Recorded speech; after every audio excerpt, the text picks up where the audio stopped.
crowdsourcing hoje, ele se encontra em toda parte, né? Não dá para você colocar o crowdsourcing numa caixinha. Nessa palestra eu mostro que o crowdsourcing ele é para gerar valor para empresas e pessoas, então é a multidão gerando valor, né? E esse valor pode ser monetário, como pode não ser monetário, né? E aí as utilizações, elas são as mais variadas possíveis. Então eu dei alguns pilares, né? Então a multidão trabalhando com dados, fornecendo dados e a multidão utilizando esses dados. Quando você usa o Google Maps, como que você chega com aquelas informações? Por quê? Porque alguém também está com o seu GPS ligado e ajuda o Google a trazer aquelas informações para mostrar se aquela via está congestionada ou não. Então você trabalha para o Google, mas você também tem a utilização dessas informações, Big Data.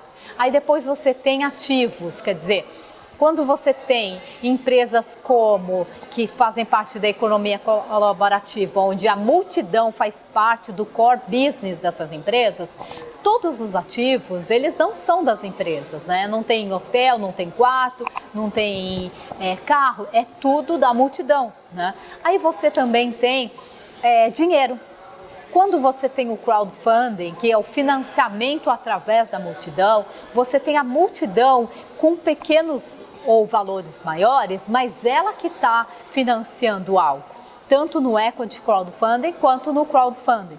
E aí você tem também reputação, você tem influência. Então eu dei exemplo de algumas empresas como a Lego que não investem mais em publicidade, então elas trabalham com as suas comunidades para gerar conteúdo e para também ser os evangelistas, defender a marca, divulgar a marca e ajudar a marca a se reinventar, inclusive criando novos produtos.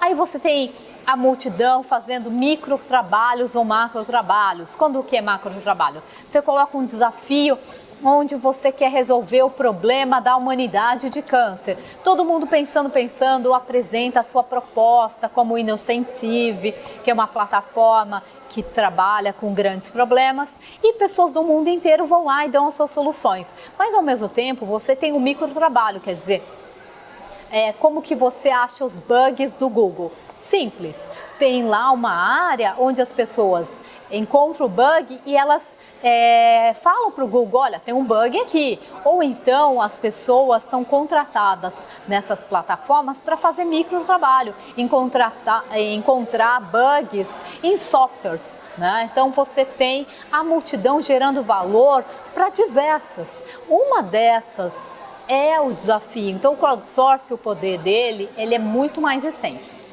São vários os desafios para você trabalhar com crowdsourcing, tanto no setor privado como público. Uma delas são questões jurídicas. O microtrabalho, quando você paga isso, quando você paga no Uber, hoje está tendo questionamento jurídico.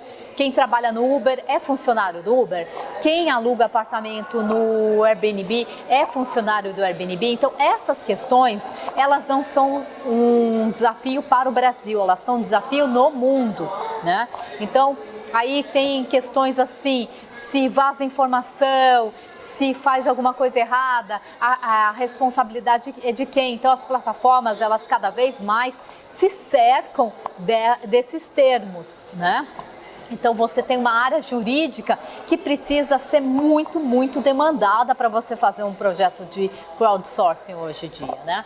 E outra coisa são muitas e muitas plataformas hoje gerando oportunidades para as pessoas poderem trabalhar, ganhar dinheiro. Então aí fica cada vez mais concorrências, né? Aí de repente você tem o pouco rendimento de algumas plataformas, então aí elas começam a se esvaziar, você tem algumas quebras dentro da comunidade, de credibilidade do grupo mesmo, foi prometido, não foi cumprido, então você tem um esvaziamento da comunidade, então você tem muitos, e como eu também estava dizendo, para você ter um projeto de crowdsourcing, você precisa investimento, você precisa formar equipes que trabalhem com a comunidade. Então geralmente você ainda tem uma mentalidade de querer fazer tudo isso de uma forma amadora, né?